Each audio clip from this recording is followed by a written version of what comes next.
Welcome to Don't Retire, Graduate, the podcast that asks you what you want to be when you grow up so you can graduate into retirement with purpose and passion.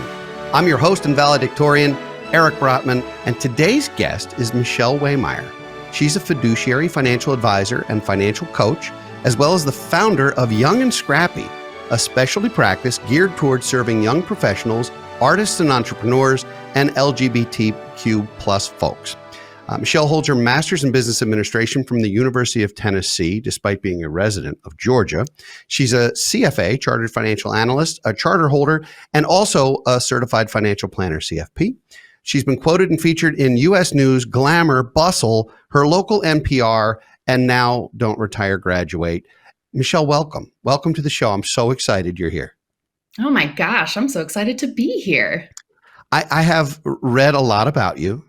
I now realize we have an enormous amount in common, which I'm super excited about. And I'm also going to challenge you on some stuff today. So if you're ready, first tell us a little bit about you, how you got started in this business and why you're passionate about it. And then it's rapid fire round. I can just feel it. All right. I'm so pumped. Let's go. Yeah. So thank you for the introduction. My name is Michelle Waymire. I'm based in Atlanta, Georgia, and I'm a fiduciary financial advisor and coach. I actually got into this work through the investment side first. So after I got my master's in business, I actually ended up working for a mutual fund company, which was interesting work. It was not emotionally fulfilling work. So once I learned that people could take their investment knowledge and actually use it to help individuals and families and small businesses, I knew that I needed to make a pivot. So I worked for a couple of years for another advisor before starting my own practice and have not looked back since. And when did you start your practice? Gosh, I hung my shingle January 1st, 2020, right before COVID hit. Excellent timing. So you're entirely virtual. All your clients are in the Midwest. So tell me, so you started in 2020 from zero, I'm starting with client number one? I am very grateful that the transition with my old employer went well. And I had a handful of clients actually follow me from that firm. But it certainly felt like ground zero. It was a small but dedicated following. So, well, I went through that same experience in October of 2003. So I've been at this a little longer, but I can tell you that that we're living parallel lives. I'm just a little bit ahead of you in that journey. So, every place on your website, the word fiduciary shows up a lot. It's an important topic. And I'd like to talk a little bit about what that means to you and what that, I hope, should mean and signify to consumers. Yeah. So the old F word, one of my favorites. So fiduciary, I think, means that I am both like legally and ethically bound to put the client's best interests first in all scenarios. And obviously a big buzzword in the industry now, as we're sort of all collectively wrapping our arms around what it means, what the constraints are, what the limitations are, who's a fiduciary, who's not, and how does that impact all of our work together. But it is something that I feel very strongly about. You're exactly right. Well, and it's something that's been thrown around and misused and abused for a very long time. And consumers, I think, don't really understand the difference between someone who is working for them and represents their interests and someone who is working for XYZ company, whether it's a trust company or a bank or a mutual fund company or an investment firm or an insurance company. And unfortunately, you have duties of loyalty to your employer. And if your employer is not your client, then you have split loyalties. Yeah. And that doesn't mean that advisors who are working for these organizations can't be wonderful advisors. I'm not disparaging or painting with that brush. There's some wonderful people. But it does mean that you have to wonder, when your best interests are not the exclusive interest being served, what that could mean to you. Do you see a lot of that still in your work? I do. It's interesting. Sometimes folks come to me having worked with an advisor at another firm, and it tends to be, advisors who maybe aren't independent but are affiliated with somebody else. And I think even if that person does excellent work, even if they have kindness and empathy and all of the right intentions in place, sometimes there can be a tension, a conflict of interest between the need to offer clients the right services and products that are good for them, versus what the company wants their representatives to offer or sell. And I think it's a hard it's a hard topic, specifically because there are a lot of good ethical people working for those companies. And also, we can't deny that there can sometimes be a pretty severe conflict of interest there. So in describing this to clients, you have, your website's amazing. And I know we just shared it on screen. There's a lot to it. I also know that it's been edited very recently. And that the about page has changed, which is exciting because I know what you used to be about. And now the website shows what you're currently about. So I've done some homework, Michelle. We're going to have a little fun with this. But the first thing that you say, and one of the things that you said that I really love, is that young clients, and young is a relative thing, but young clients do not want their parents' advisors. I totally agree with you. And being the old guy in the room, which I often am, I know that our clients' kids do not want me. So having a multi-generational approach, a multi-generational firms and advisors with whom they can immediately relate a little better, I think matters. I also think it helps to have an advisor younger than you, because that advisor is likely to still be around when you need them the most. Do you feel, I assume this is still something you feel strongly about, but people don't want their parents' advisors. They might use the same firm or the same team, but they don't want, well, those young people don't want me. And I feel that every day. Well, they want you. They don't want me. But also, I think that's why it's so great that there's so many types of advisors, right? Because there's no one advisor that's going to be perfect for everybody. It's about finding somebody who's going to be a good fit and alignment for what you need and what you're interested in. And yeah, I think that's exactly right. Just different folks have different approaches, and I think I thrive working with a younger audience for sure. Well, it certainly makes sense. And I certainly started that way. And we have a number of advisors here in their 20s who like to work with young people. And it does create an easier conversation and certainly a relatability. But you referred at one point on your website as not wanting another old white man in a suit peddling products. So being an old white man, I will tell you that I no longer wear a suit, just so I don't fit that mold anymore. This business is very white. It's very old. It's very male. And I'm two of those things at least. But I do think it's changing. I think there's a need for a different audience to receive advice from different advisors. I think there's diversity in our business is growing, and I think it's a very healthy thing. Can you talk a little bit about what you see in our industry? Because everyone in our industry historically looks, well, like me. Yeah, for sure. So I think I have a friend who often characterizes that as being male, pale, and stale. Which stale hurts. No shade. Stale hurts. The other two are fine. Stale hurts. I'm not going to lie. I think stale, not from the standpoint of the people involved, but from the stagnation in the industry, right? Because if it is only male and pale forever, then that's obviously a problem. So I do think there have been good strides to try and get, more women, more LGBT folks, more people of color, underrepresented voices who historically have not had a place in our industry are now finding that this is a good and fulfilling work, and that people need, clients need their unique perspectives that they have to offer as being a part of those groups. And I'm grateful for that, because I think I even in the last few years, I remember my first conference working for the mutual fund company. I went to New York City for this mutual fund conference, and I would say it was probably 2% women. There was barely a person of color in the room. And the number of times I got asked whose secretary I was quite frankly embarrassing.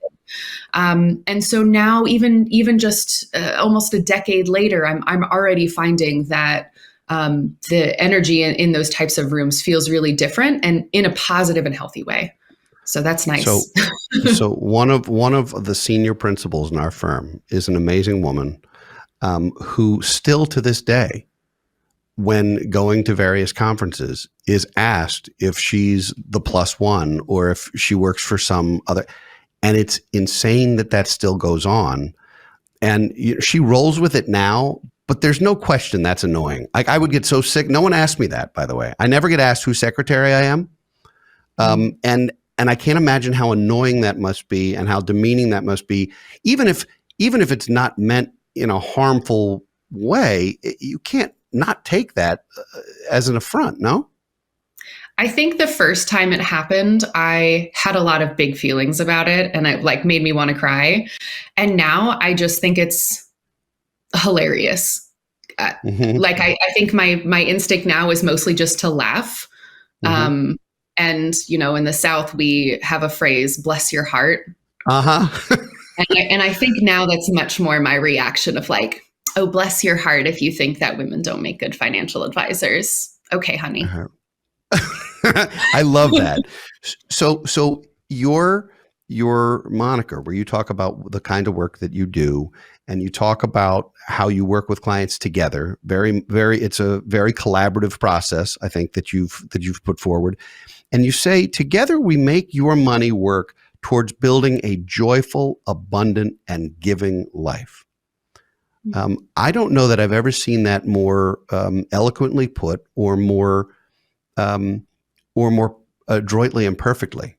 I think those are the three things. The fact that you're talking about an abundance mentality, the fact that you're looking to create a joyful life, and the fact that you're also talking about giving. You're also talking about paying it forward and philanthropy and making a difference. I mean, you're hitting all the right notes. How did you decide that this was, if you were picking three things, what I don't see is excellence and super performance and the best, I'm the best stock picker on the market. Thank goodness I'm not seeing as much of that anymore. Yeah. How did you come up with that trifecta? Because I really think it's perfect. Yeah, I'm a big believer in an abundance mindset specifically. I think that tends to be one of the words that I use a lot. I think there's something that feels energetically different than the word wealth, because I feel like wealth is purely, it tends to be purely financial. It tends to just mean there is a lot of money. Abundance feels more open-ended, right? We can have an abundance of time, an abundance of freedom, abundance of good relationships, and maybe it is also an abundance of money. But I think leaving it open to the client to decide what they would prefer to have an abundance of and sort of guiding them on that journey. I also think one of the things that really stands out about a lot of the younger clients that I work with are very mission driven. So it's not abundance as an end goal, it's abundance as a means to an end. And for most people, that either means, enriching your own life in a way that allows you to live with your values, helping others in your community, and preferably a combination of both, right? We want to use our abundance not just to make our own lives look wonderful, but also to help those around us. And I feel really strongly about using wealth or abundance as that means to the end. So we can't have a conversation together without talking about how the LGBTQ plus community is dealing with wealth and or abundance and gaining advice, and how sometimes planning for your community is a little bit different than, and in lots of ways it's very similar, but in other ways there's some nuance. How would you characterize the specifics or the nuances that make planning for that specific community a little bit different? Yeah. So I definitely think it's a combination of more of there's certainly some technical elements that are different in working with LGBT folks. But I would also offer that there's probably some like cultural or soft skills that make a big difference as well. So for example, I work with plenty of clients who do not use what we would consider like the most frequently used pronouns. So she, her, he, him. A lot of the population uses those. I have plenty of clients who use they, them, or who will switch back and forth between she and they, or he and they, or a combination of things, or even, some lesser used pronouns that maybe folks aren't as familiar with, ze, zir, for example. So even just going into the process of working with a financial professional, I want to make it really clear to clients that their identity is welcome here. So I think what we're seeing in the last few years is we've made a lot of progress collectively as a society in accepting LGBTQ folks. And at the same time, we're starting to see a resurgence of homophobia. I mean, the Pulse shooting in Orlando, we're starting to see all of these laws passed across the country that target transgender individuals. So on one hand, I feel like I've gotten feedback before, maybe LGBT folks don't need, a specialty advisor. Now we have marriage equality. Now it's all different. But one thing that I would offer is our laws are slowly catching up in some ways, and we're taking really big steps back in other ways that make me feel called to make sure people know that they are safe working with me. And then, of course, on the technical side, there are plenty of other considerations there. Even through marriage equality, there are plenty of partners who don't necessarily prefer legal marriage. That brings up some challenging implications for estate planning, for making sure that assets are titled correctly. And then, there's a wide wage gap for LGBT folks. Sometimes generational wealth does not necessarily make it into the hands of LGBT folks because of parental strife, disownment from the family. So there's definitely a lot of things that need to be considered when working with this audience. One thing you didn't mention is now the equality of divorce opportunities, because now if you can get married, you can also get divorced, which is another new nuance in the LGBT community is divorce, which maybe hadn't been thought of in quite the same way. It's interesting that you point out some of these things. The spots where there's been traction, where there's been progress, are things that immediately resonated with me. I got that. Like, check, yes, I get that one. I get that one.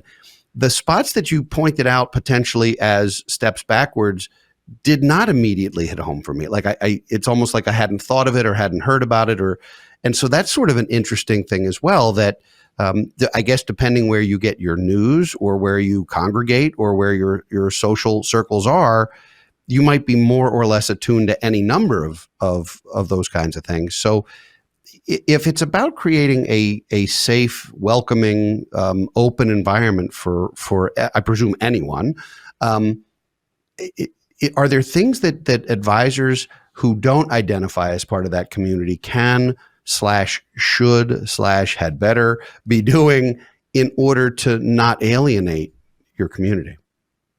Yeah.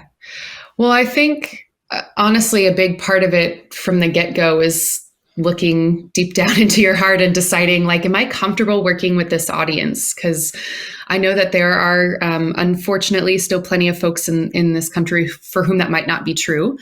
And so one thing that I would emphasize is that authenticity is key. So this is an underserved market. This is a market that has resources. This is a market that needs assistance. And in my personal opinion, I think can also be a very profitable market and a very fulfilling and joyful market to work with. So there's so many good things. But at the end of the day, if your desire to work with LGBT clients comes from a place of wanting to improve your company's margins, then that's something that I would definitely encourage you to dig deep and see if there might be a niche that is more suitable for your own skills and interests. That said, if you have decided that you have a heart for this type of work, I would really encourage you to get expansive with your definition of LGBTQ. So I think in the mainstream media, we have prominently focused on gay men and lesbian women, often who fit fairly stereotypical depictions of what we think gay or lesbian characters might look like. What we don't see as much is the bisexual. We don't see a lot of good, healthy representation of transgender folks in media. And certainly the queerness aspect of it, I think often gets kind of pushed under the rug. So I would invite people to consider that it's a long acronym for a reason, that there are a lot of components to it. And it's not just making sure that you have a gay friend who you invite for dinner sometimes, but actually that you fully understand the breadth and the diversity within this community, and that you are ready to open-heartedly serve anybody who falls under that label. So do you do any consulting or work with other financial advisors, or do you exclusively work with consumers, with families and with couples and with individuals? At this point, I pretty exclusively work with individuals, families, small businesses. I do offhand consult with folks who have questions about the LGBT community and want to have them answered by a queer person in a safe space. So for folks who are generally genuinely interested in learning and growing, I'm always happy to meet with them and make sure that they have the support they need to be supportive to others.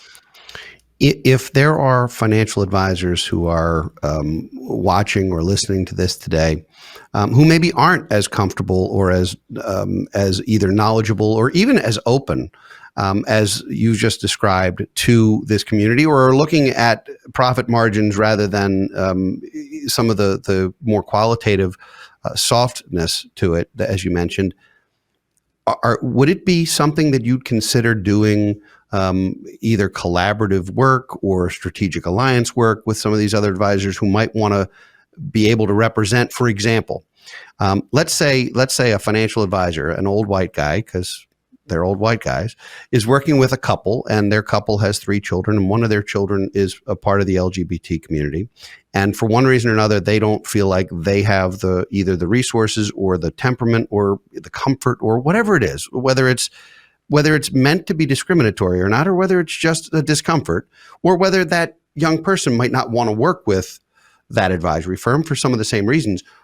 Would you be open to communication with other financial advisors about maybe representing one family member in that group?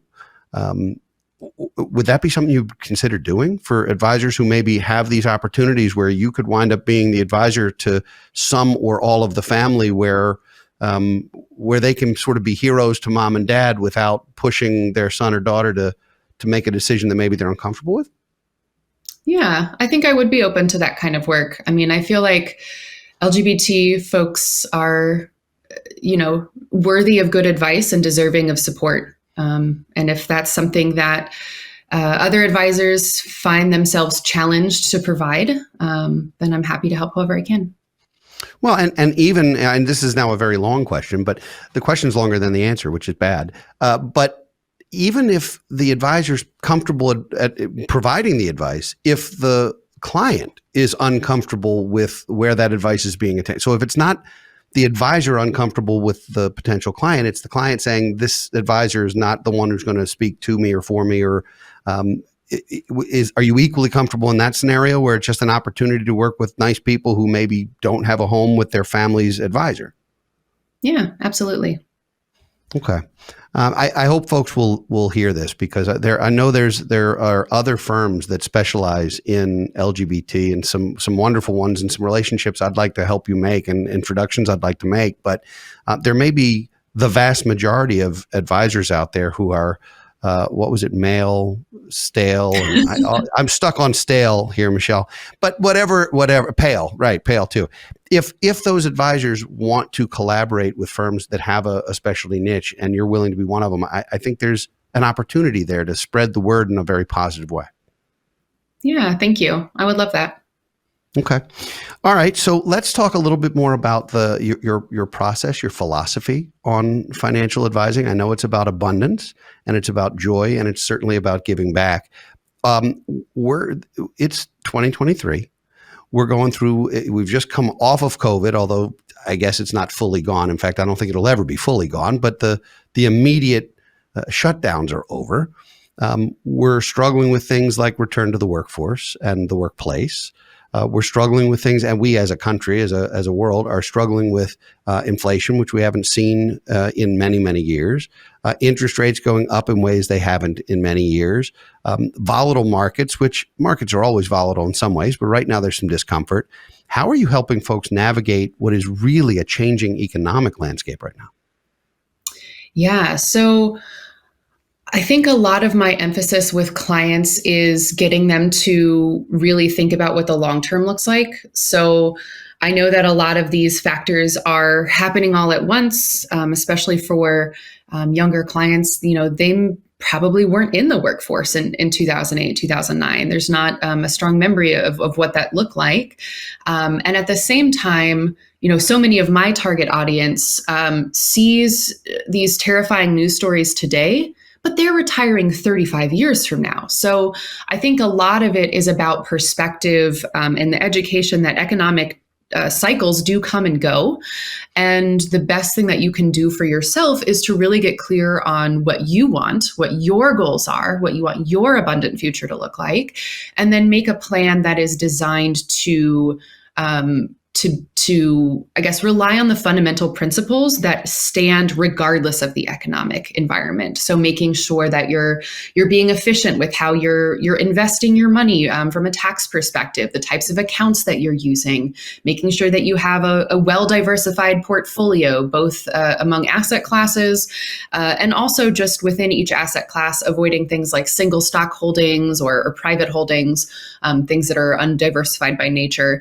So I know a lot of it is really boring, right? It's boring old school investment advice, but with a goals-based approach that I think helps people like see the forest and not the trees.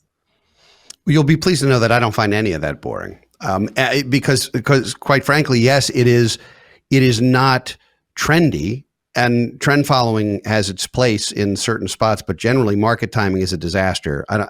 No one can do it. And people who say they can do it, you should run from. So I'm glad you're not one of those people, or I'd have to tell everybody to run from you. No one can do it.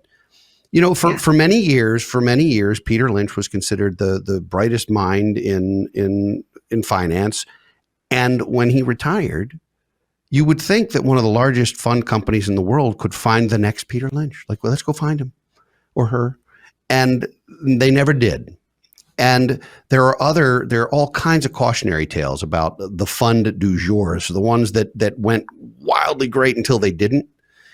And it's so nice to hear that you're still sort of preaching the fundamentals. It's like the blocking and tackling mentality before you start running trick plays. And I do think that works. Where do people start if they've never had a financial advisor before? And I presume because you're working with a younger audience, a lot of these folks have either never worked with a financial advisor or they were sold something at their bank or at their workplace or something and it was lousy. Where do you start? What's step one? Yeah, I would say there's kind of a step zero, which is even just encouraging people to take stock of what they have. So most people, I find, regardless of age, do not open their 401k statements. They're not really reading through their workplace benefits in detail. If they have debt, it's rare that they've taken the time to get all the numbers in one place or look up the interest rates on all their credit cards. So I do think that there's an element, even before I get in a meeting with somebody, I actually have a lot of homework as part of my onboarding process. And I find that the ask of getting people to pull all of their data and statements together before we meet, I'm pleasantly surprised. Many of them tell me they already feel more organized before we've even had a proper conversation. So I think I want to empower them on the front end to say, like, this is your money. This is your life. You have access to all of these helpful pieces of information at your disposal. So let's get everything that we can in one place. And then we'll really start to dig into your goals and take stock of what's going on currently. So I refer to that as taking inventory. And sometimes what I'll tell folks is you can't figure out even if you know where you want to go, you can't figure out a path till you know where you are. It's like the "You Are Here" sticker on a map. At the mall kiosk, you have to know where you are to figure out where the Apple store is, that kind of thing. So I totally agree with you on inventory being first and figuring out sort of where is everything? Do we have everything in one place? And it does feel like a heavy lift. If your clients like ours look at that, it's daunting at first. And a lot of the work, you called it homework, and I try so hard not to use the word homework because we believe in extra credit, but it is homework. There's no other way to say it. And the homework really is gather all of this, find it. We need to have your summary plan descriptions for your plans at work and your benefit statements, and not only what you've chosen, but what's available to you when open enrollment comes. We need to see more than just your bank balance. We need to have a sense of what your cash flow looks like. We need to have a sense of what 401ks you have from 3 prior jobs that are sitting, being largely ignored, because to your point, they're not even opening their current 401k statement. They sure as heck aren't opening the ones from 3 jobs ago. And just getting people, and people are afraid of this. There's a great fear, and it's the fear of the unknown. It's if I were to open the hood of my car today to try and fix something, first of all, there's going to be a fire of some kind. But second of all, I wouldn't know what the heck I was looking at. And people look at these statements, and that's not to suggest to everyone. There's some folks who really do understand it and really love it. But I think the average human, this isn't what they think about all day. It's what you think about all day. It's what I think about all day. But they're daunted by it, and they'll open a statement and it's 14 pages long, and they're not sure what they're looking at, and they don't know if this is good or bad. They don't even know what they own. Yeah. So how much of your process is educational? How much of it is financial literacy and empowerment to say, let's make sure you not only know where you are and what decisions you're making, but why? Yeah. For sure. I think that is a big component of it. On the front end for the data gathering, usually I let people know, I want you to approach this as if you were a friendly little explorer, right? All you're doing is you've got a scavenger hunt to complete. You've got a checklist of documents, and I don't want you to worry about what they mean and what you're doing right and what you're doing wrong. And trying to, I ask people to do a budget spreadsheet for me as well, for example, but I hide the summary tab. I don't want them seeing the pros and cons of their cash flow before we have an opportunity to process it together. So I'm I just want you to get a list of your bills, and you're going to feel good and organized when it's done, and you're going to bring it to me. And as a team, you and I are going to make sense of it all, and we're going to figure out what we need to do next. So I feel like the empowerment on the front end is a little bit more of the don't worry about it pep talk. You bring me these treasures and we'll sort through them together. And then in the meetings, I think that's where we get into a lot more explanation. And, some of the questions are very personal, right? Oh, sure. I often ask clients what they thought their parents' retirement looked like, or, have you ever watched somebody in your household go through something like Alzheimer's, and how did that impact you? And so trying to ask those questions from a place of genuine curiosity and care, but also letting folks know, hey, the reason I ask this question is because we want to plan for your future health expenses. If Alzheimer's runs in your family, let's account for that now so you don't have to worry about it later. So whenever I ask something that feels a little stickier, I always try and let them know where it's coming from, and not just me nosy and typing and interrogating them about their lives. It's funny. I do think that we're kindred spirits, because a lot of those things are they resonate so closely for me. We have a document checklist, which I might change to treasure map or scavenger hunt just on the basis of this conversation, because I love that idea. There's an incredible amount of qualitative questioning that goes into getting to know folks, getting to know their family and their situation. We build family trees for clients, and at first it's, well, why do you need to know who my siblings are? And then figuring out, are you responsible for any of these folks in their legal documents? Are they good people that you wouldn't, who you could name in your estate documents? The question that I ask every single client when they first come in and are engaging, that gets the most eyebrow raises and or chuckles a lot, is there anyone on your side of the family tree who could predictably leave you money or cost you money? And when that question gets asked, almost everyone laughs and goes, well, no one's leaving me anything.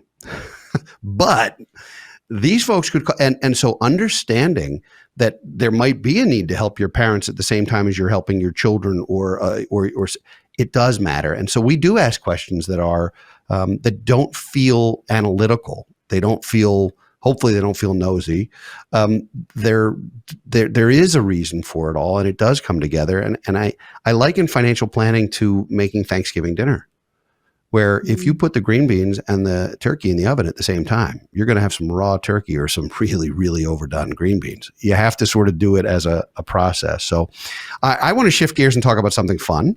Not that financial planning isn't fun, but when I said we're kindred spirits, I want you to know that we share the same obsession.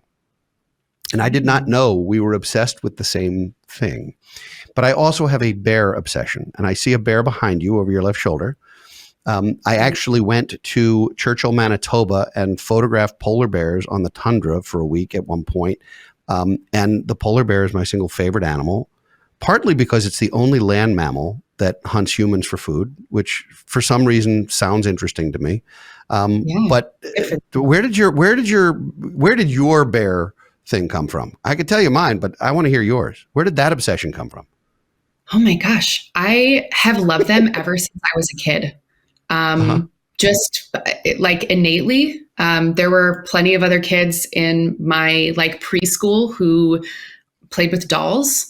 I had a substantial bear collection. I had a small bear who wore overalls and would come to preschool with me every day. I've always loved them. I actually have a bear. Big bear. All right, well, you win in the obsession game. I have not tattooed myself with a bear. For the record, there are no tattoos of bears. You definitely win, but I just thought that was a neat thing. Like, why the bear? Yeah. I just think there's such an interesting mix of like, they're like soft and beautiful and will rip your face off. It's just such a powerful combination of like, not one or the other, but both. Yes, I think Coca-Cola did us no favors by having the polar bear commercials, because it just made me, when I saw them, I wanted to hug them, and they would literally rip my head off in 1 second. 1 second. Yeah. So I know this isn't what you thought you were talking about today. And I know it's not what our audience necessarily expected to know about the two of us. But it's a treat for me. Well, here we are in the financial business, where the worst word you can use is bear market. That's 2 words, but it's the bear that's the bad one. Market's fine. Yeah. And yet we both have this weird affinity and fascination with these creatures. So anyway, I thought that was uniquely ours. I'm glad to share it with you. I'm glad to know this about you. Thank you for sharing. Well, apparently I need a tattoo. So if you know a good artist, I'll have to consider that. We're getting close to the end of our time together, and I knew this show would run a little long. So for our audience expecting half an hour, I apologize, but you just can't get enough of Michelle. I have 2 more questions for you. And the first one is, what do you want to be when you grow up? Oh, gosh. This is a hard and fun question because in so many ways, I'm already doing it. And also, I would love to host a retreat center. Like to be in charge of a place where people go to like decompress and heal, to do the work that I do, but maybe do it in groups. That would be the absolute tops. Okay. So we can expect that to launch within the next 5 to 10 years. Yeah. I'm counting on you. My money's on you. I'm betting on you. I know that's going to exist. Happy to flesh that out with you. I think it's a very cool idea and a great thing to do when you grow up. Although I do confess, I tell my daughter not to grow up because adulting is a trap. But if one must grow up, we don't have to mature. We don't have to mature. Lastly, you can grow up without being a grown up. Correct. I'm not doing it. I refuse. So is there an extra credit assignment? You gave homework already, which I couldn't talk you out of it. It already happened. But being that there's homework and none of our listeners do homework ever, apparently, but they like extra credit and they're willing to do the assignments. So I need an extra credit assignment from you. Yeah. Okay, fam. So here's your extra credit.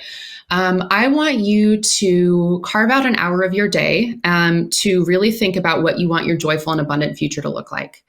To set the stage, I'll ask that you make sure that this is time that you have uninterrupted, that you are in a place that is pleasant for you, and that you are preferably drinking something that's enjoyable. Maybe that's coffee, tea, maybe it's something else. I'm not your mom, you choose. And I want you to either take a pen and paper, grab your laptop, whatever. And I want you to spend an hour really thinking, journaling, writing down what your most abundant self is doing. So I want you to really think about what a day in your life would look like in that world. How are you waking up? How are you feeling? What are you eating? What are you spending your time doing? What are the thoughts running through your head in this future reality? I find that so many of us focus on goals in a way that is highly quantitative and highly time bound. So we think about when we want to do something and how much is it going to cost. We don't always take the time to really dig into what it's going to look like when we get there and how we're going to enjoy it and how that's going to change life for us. So much of planning requires ongoing emotional work. It requires ongoing commitment and maintenance to be to where you want to be. So getting clear on this abundant future that's waiting for you is the thing that's going to help you stick with the plan when sticking with the plan feels terrible. We've had a lot of great guests give a lot of great extra credit assignments. I can't say that was number one, but it's top 5. That was a great assignment. I love everything about it, and I'm going to do it. I'm going to do the homework, and I might even report back to you with the results of my homework if you're willing to grade it and be gentle. I need to be graded on a curve. I would be honored. All right. How can folks learn more about Young and Scrappy and learn more about you if they'd like to get in touch or learn more about the work you're doing? Yeah, so the best way to find me these days is actually through my website. That's youngandscrappy.com. There is contact information for me. If you want to connect via a call, you can also schedule time with me there. You can learn more about the work that I do. And certainly, if you have any questions or you'd like to connect with me after this session, feel free to reach out. I would love to meet you. Fantastic. Michelle Waymire, great guest. Thank you so much for being here. It's been a treat, and I look forward to continuing our friendship for many years to come, and to following your not only your career but the building of a retreat that I will attend. Good. Can't wait to see you there. You have your first sign up right here on the spot. Amazing. Well, thanks so much. I really appreciate it. This has been fun. And to all of you listening and watching today, thank you. We'd love to hear from you. So please send us a message or leave comments at don'tretiregraduate.com or on social media. If you enjoy our show, don't keep it a secret. Share it with friends and family so they can join you on your journey to financial freedom. And please leave us ratings and reviews on your favorite podcast platform or online. Those are priceless to us. We will be back next week with another installment of Office Hours, and in 2 weeks with another engaging guest. For now, this is your host, Eric Brotman, reminding you, don't retire, graduate.